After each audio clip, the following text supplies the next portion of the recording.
పేదలకు ఏడాదికి 3 వంట గ్యాస్ సిలిండర్లను ఉచితంగా ఇస్తామన్నది గత ఎన్నికల్లో కూటమి ఇచ్చిన సూపర్ 6 హామీల్లో ఒకటి. ఆ హామీని నిలబెట్టుకుంటూ దీపం 2 పథకాన్ని గత దీపావళి నుంచి ప్రారంభించింది ప్రభుత్వం. రాష్ట్రంలోని 1,55,00,000 కుటుంబాలకు ప్రయోజనం చేకూర్చే ఈ పథకాన్ని ఏడాదికి 2,700 కోట్ల ఖర్చుతో అమలు చేస్తోంది ప్రభుత్వం. అంతేకాదు, ఈ సంక్రాంతిలోగా రాష్ట్రంలోని అర్హులకు కొత్త రేషన్ కార్డులు ఇస్తామంటోంది ప్రభుత్వం. అప్పుడు దీపం 2 పథకం లబ్ధిదారులు కూడా పెరుగుతారు. ఎందుకంటే ఎల్పీజీ కనెక్షన్, తెల్ల రేషన్ కార్డ్, ఆధార్ కార్డు ఉన్న పేదలందరూ ఈ పథకానికి అర్హులే.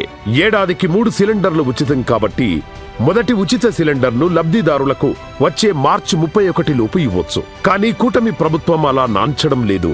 లబ్ధిదారులు డబ్బులు కట్టి గ్యాస్ డెలివరీ చేసుకున్న 24 గంటల్లోనే సబ్సిడీ మొత్తాన్ని వారి అకౌంట్లో జమ చేస్తోంది.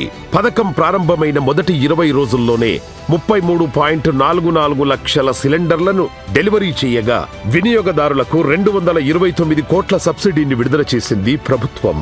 ప్రభుత్వానికి ఆర్థికంగా ఎన్ని కష్టాలున్నా పేదింటి మహిళల ఆనందం కోసం ఈ పథకాన్ని చిత్తశుద్ధితో అమలు చేస్తున్న మీ మంచి ప్రభుత్వాన్ని మనసారా ఆశీర్వదించండి.